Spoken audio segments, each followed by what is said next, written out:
Cat exam में 3 different sections आते हैं, वीआरसी, एलआरडीआई और क्वांट। तीनों बहुत ही डिफरेंट होते हैं, तो उनकी प्रिपरेशन स्ट्रैटेजी भी बहुत डिफरेंट होनी चाहिए। वो प्रिपरेशन स्ट्रैटेजी क्या है ये मैं आपको इस वीडियो में डिटेल में बताऊंगा, ताकि if you are aspiring for a 99 percentile 6 months down the line, जब आपका कैट एग्जाम होगा, आपको हेल्प हो पाए। एंड उसमें डिफरेंट सेक्शंस में क्या क्या टॉपिक्स मेन हैं जो आपको टारगेट करने हैं, वो भी इस वीडियो में कवर किया जाएगा। तो वीडियो को आगे तक देखिए एंड अच्छी लगे तो शेयर करिए अपने दोस्तों के साथ या फिर जो भी आपके फेलो एस्पिरेंट्स हैं। इसमें सबसे पहले बात करते हैं वीआरसी सेक्शन की, क्योंकि कैट में भी सबसे पहले वीआरसी सेक्शन ही आता है। VRC stands for verbal ability and reading comprehension. इसमें आपको 24 सवाल मिलेंगे, 16 questions on reading comprehension and 8 questions on verbal ability.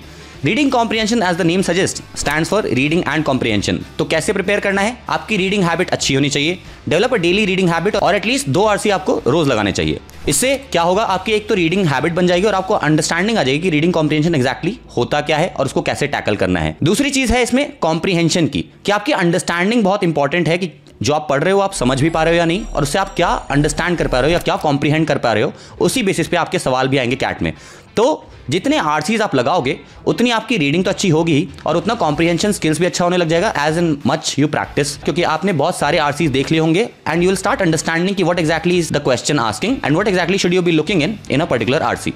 ये बात थी रीडिंग कॉम्प्रीहेंशन की। वर्बल एबिलिटी दूसरा सेक्शन है जहां पे आपके 4 डिफरेंट टाइप के क्वेश्चंस होंगे, para jumbles, para summary, odd one out और पैरा कंप्लीशन। पैरा समरी और para completion is more like RC only. तो आप आरसी ज्यादा प्रैक्टिस करोगे तो उससे आपको एक रफ अंडरस्टैंडिंग हो जाती है कि किसी पैराग्राफ की समरी क्या हो सकती है या फिर किसी पैराग्राफ को कैसे कंप्लीट करना है। तो जितने ज्यादा आरसी लगाओगे again that will help in these kind of questions. Para jumble और ऑड वन आउट में elimination does the trick.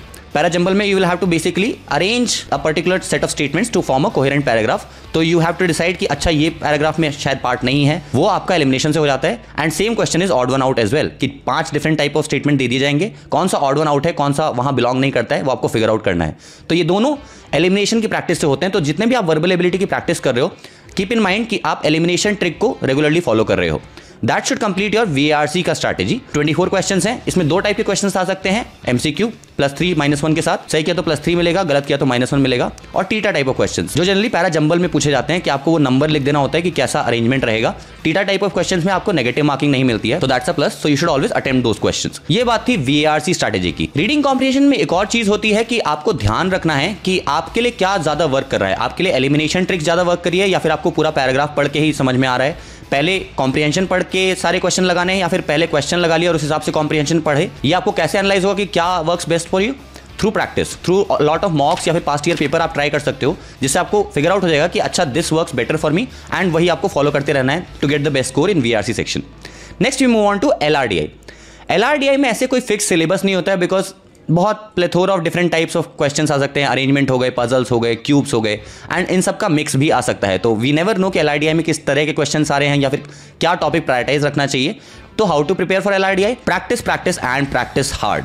A lot of practice is required in LRDI. तो आपको एक टारगेट रखना चाहिए कि कम से कम आप 300-400 सेट लगा ही लो before starting your mock journey या before at least your CAT, so that you have a rough idea on what kind of questions can you expect, what kind of puzzles can you expect and how to tackle them.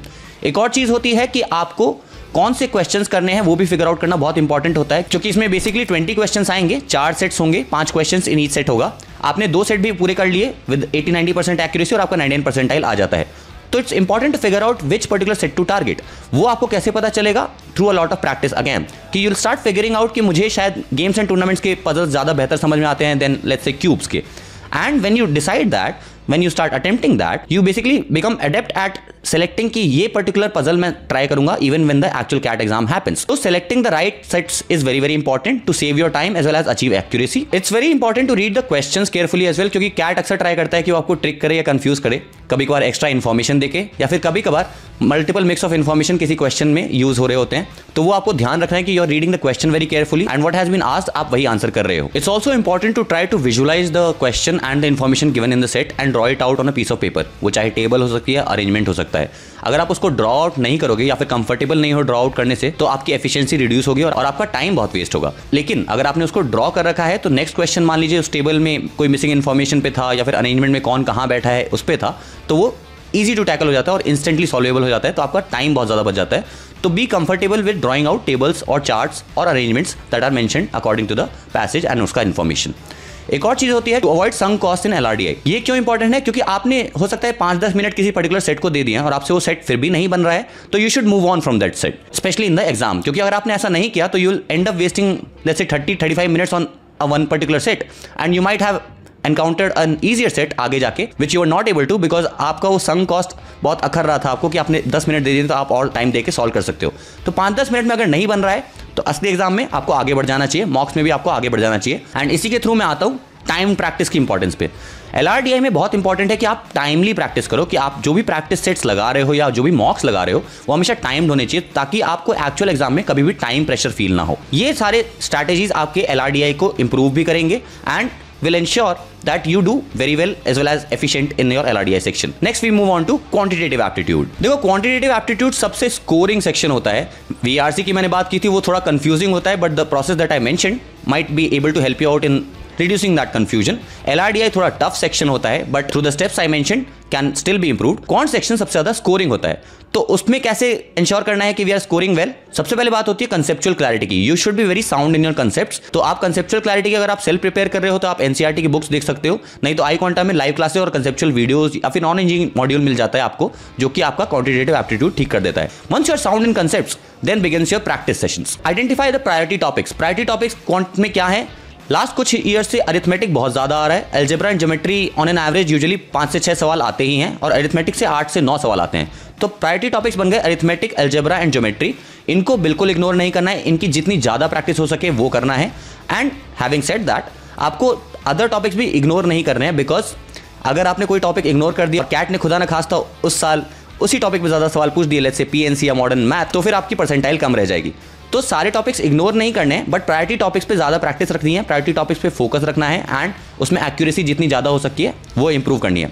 वो कैसे होगी? We move on to the third step which is practice. You take a lot of practice and practice से क्या होगा? You start identifying कि what is your weaker area, what is your stronger area, what kind of mistakes are you doing more silly mistakes, calculation mistakes या conceptual mistakes. That will actually help you out in क्या मुझे concept पे दोबारा ध्यान देना है या फिर मेरे को प्रैक्टिस ज्यादा लगेगी या फिर मेरी कैलकुलेशन थोड़ी वीक है उसको मेरे को स्ट्रॉन्ग करना है।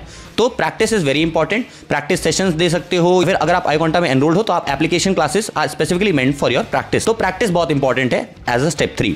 स्टेप 4 होता है रिवीजन का। Once you are fairly comfortable in a particular topic you should start revising it so that you do not miss out on this particular topic. और इसमें एटलीस्ट 90% एक्यूरेसी डेवलप हो रही है, क्योंकि हो सकता है आप 3-4 महीने से प्रिपेयर कर रहे थे और आप कुछ कंसेप्ट भूल गए या कुछ फॉर्मूला भूल गए, वो आप रिवाइज कर लो before jumping to your mock journey. Next step is mocks. Mocks या PYPs इसलिए इंपॉर्टेंट हैं क्योंकि आपको एनालाइज करना जरूरी है कि what strategy works best for you और what are your strengths and weak areas, what is your strength topic और उसमें कितना एक्यूरेसी आ रहा है। वो एक्यूरेसी कैसे इंप्रूव होगा? By taking a lot of mocks and strongly analysing them, what is your strength and weak area and what kind of approach should you follow. क्या आपको सारे क्वेश्चन एक साथ देखने चाहिए या फिर एक एक करके क्वेश्चन देख सकते हो, एंड कितना कितना टाइम आपको पर्टिकुलर टॉपिक के क्वेश्चन पे लग रहा है।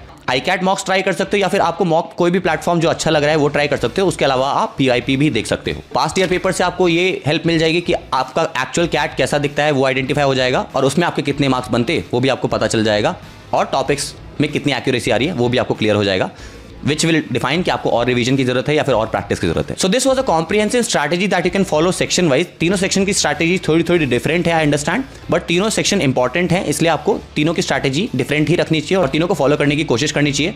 If you have any further doubts और concerns you can drop that in the comment box. Also there is a WhatsApp group जिसका लिंक डिस्क्रिप्शन में आ जाएगा, जहां पे कैट की एक कम्युनिटी है which will try to help you out in any and all concerns that you might have regarding your CAT और इवन MBA। तो I hope the video was helpful. अगर आपको ये इन्फॉर्मेटिव लगी हो तो do like the video and subscribe to the iQuanta YouTube channel. All the best.